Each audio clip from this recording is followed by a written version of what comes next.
Just under a year ago, Robert Kirkman abruptly ended the Walking Dead ongoing comic book series at issue 193 with a triple-sized spectacular. For 15 years, the zombie epic had been the series that would not die, and could even be credited with spawning the mainstream resurgence of the zombie genre in general. 2 television series, numerous video games, action figure lines, and an endless array of branded tchotchkes turned the black and white indie comic book into a global brand. Issue number 193 saw a time jump and gave us a really good look at the world and how it developed, and most of our favorite characters and where they're at as society has started to rebuild itself.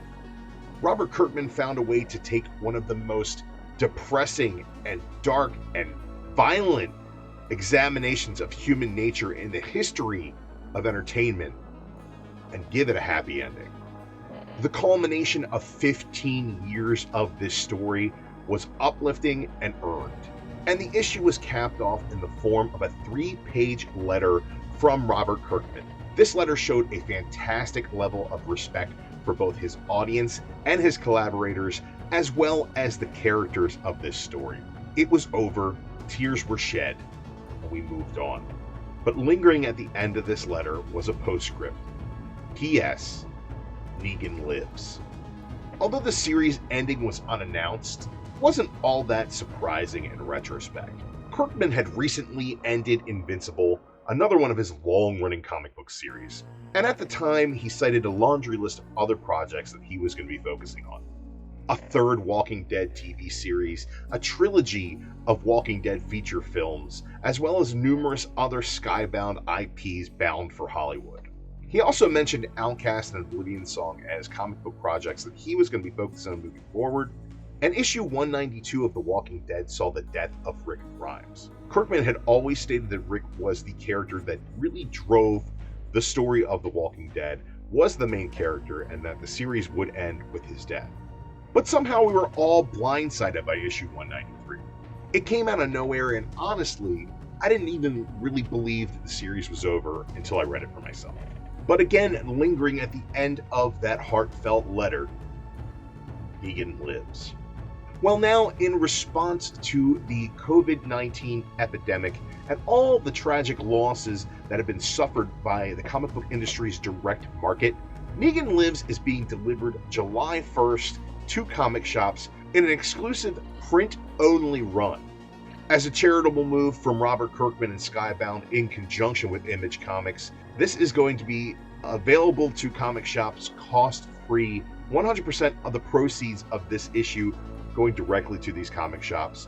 It's a really great thing and a really great story. This 36-page one-shot takes a look at what has happened to one of the original series' most iconic figures since his last appearance in issue number 174. And trust me when I say, it brings the Apocalypse's bad boy back in all of his glory. Dark, violent, and loaded with Negan's colorful language, this issue goes there with the deep character stuff, but still delivers on the over-the-top fun that inherently comes with adding Negan to any story. The Walking Dead had a stellar ending in my opinion, and it definitely didn't need any further exploration. So utilizing Negan as a re-entry point for this one-shot is a really great way of giving you the best of what the original series had to offer without the trap of starting a heavy, ongoing narrative. I have to admit that while I was a bit tentative to open myself up to a world that I just said a heartfelt goodbye to, I had a lot of fun with Negan Lives. Charlie Adlard's art has not missed a beat, and Kirkman gives you the best Negan that you could possibly hope for. It felt more like seeing an old friend and visiting an ex-lover, and to be honest, I'd recommend this to any fans of the original series, or just fans of the character in general. If you enjoy him from the TV show, check this out. This might open your eyes to what the comics have to offer. This is a definite buy. It's a 5 out of 5 in my opinion, and a must-have for any Walking Dead collector.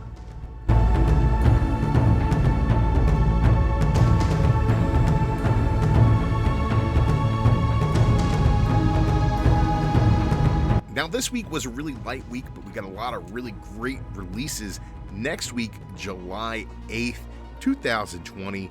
From DC, there's 2 books that I'm super duper excited for. Batman 94 continues the reader buzz on James Tynion IV's Batman run leading into Joker War. Can't wait to see what happens next in that one. And Tom Taylor is giving us a brand new Deceased storyline with Deceased Dead Planet #1. All the previews for this look really good, and Deceased has been a really fun ride, so I'm excited to see where Taylor takes that moving forward as well. A couple of really great Image releases with Adventure Man #2, Matt Fraction and the Dodsons really surprised me with the oversized issue #1.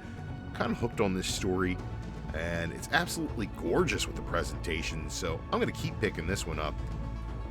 And a little bit more Robert Kirkman love in this episode as Oblivion Song #25 releases an oversized issue for that 25th issue anniversary. There's going to be a new story arc started in this one, so I'm excited to keep reading Oblivion Song. Marvel's throwing some good stuff at us as well as we get the Fantastic Four side of the Empire story arc is going to be coming out with Empire Fantastic Four #0.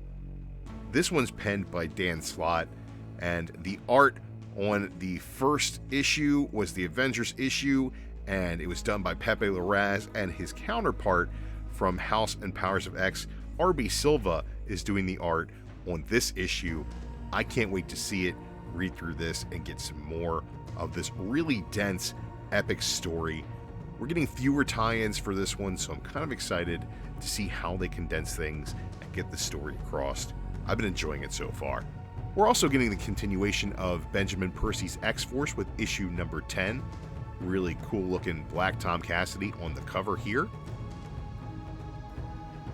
And we're getting the reissue of God Loves, Man Kills, one of the best and most beloved X-Men stories of all time, is being reissued as a 2-issue series extended cut of God Loves, Man Kills. Some stellar looking work on the cover here, and as an X-Men lover, I can't wait to get this series in my hands. Man, a light week on the reviews, but there's so much stuff coming out next week that I can't wait to get to.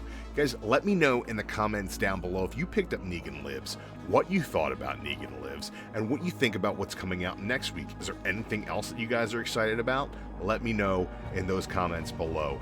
Check us out on Twitter, Instagram. We got a great Facebook page where you guys can find us and all the stuff we're dropping. Make sure you guys hit that subscription button and that notification bell, because the Comic Core's got live shows coming at you all the time. There's something here for everybody. Stick around and see what we have in store for you.